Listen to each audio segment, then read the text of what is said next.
ზუგდიდის ინფექციური სამამტყოფოს თანამშრომლებსა და სამამტყოფოს ახალ მენეჯმენტს შორის დავა გრძელდება. კლინიკის თანამშრომლები ახალ მმართველს ბლოკ ჯორჯიას უნდობლობას უცხადებენ. თავის მხრივ ახალი მფლობელები აცხადებენ, რომ კლინიკისთვის პროფილი ცვლილებას არ გეგმავენ.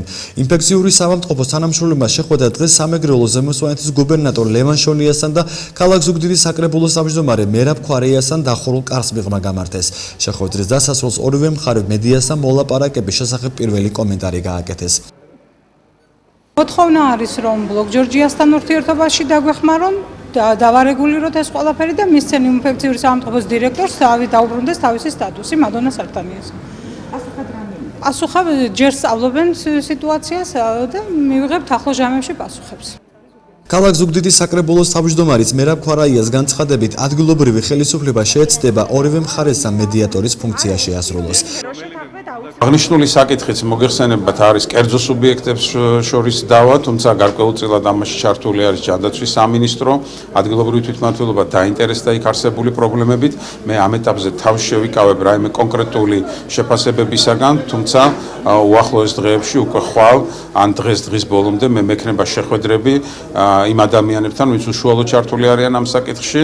როგორც იცით, საკითხში ჩართული იყო მხარის გუბერნატორი, ადგილობრივი თვითმმართველობის წარმომადგენლები, როგორც ქალაქ ზუგდიდის, ასევე ზუგდიდის თემის და ჩვენ შევეცდებით, რომ ვითამაშოთ როლი იმისათვის, რომ აღნიშნული საკითხის მოგვარება მოხდეს.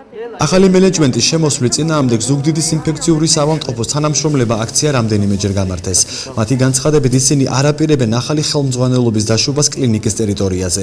ბლოკ ჯორჯიაში აცხადებენ, რომ ახალი მენეჯმენტი კლინიკისთვის სამედიცინო პროფილის შეცვლას არ აპირებს და არც თანამშრომლების შემცირება ან დათხოვნა იგეგმება. ამასთან მათი განცხადებით, დაგეგმილია ინვესტიციების განხორციელება და ახალი სამუშაო ადგილების მოზიდვა. მინდა რომ მივმართო ისევ პერსონალსაც, მოსახლეობასაც და ჯერ დირექტორსაც, რომ გამოიჩინოს კეთილგონიერება და ნუ გაამწვავებს სიტუაციას. პირიქით, ჩვენ კომპანიას უნდა თანამშრომლობა და საერთო ჯალებით დასახული მიზნის მიღწევა.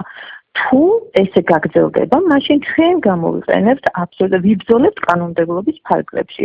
იმიტომ რომ რეალურად ჩვენ სხვა გზას ვერ ვხედავთ აქ და არ შეგვიძლია რომ სამეგრელოს წავართვათ ის რაც მათ აქვს, ის მონოპოლარი და პირიქით გვინდა რომ ეს საქმე მოთავდეს და უფრო ლამაზად იყოს მან სამედიცინო, უფრო კარგად იყოს სამედიცინო სერვისები, ანუ ინფექციური სერვისი კონდეს ან მოსახლეობას. ცოტა ხნის წინ ინფექციურ სამამტყოფოში მისული ბლოკ ჯორჯიას მიერ დანიშნული ახალი ხელმძღვანელი კლინიკაში დაწესებულების თანამშრომლებმა არ შეუშვეს. მაშინ ნოდარ ჩიქოვანმა ჟურნალისტებს განუცხადა, რომ ყოველდღიური და სამამტყოფოში და საერთო ენას თანამშრომელთან გამონახავდა.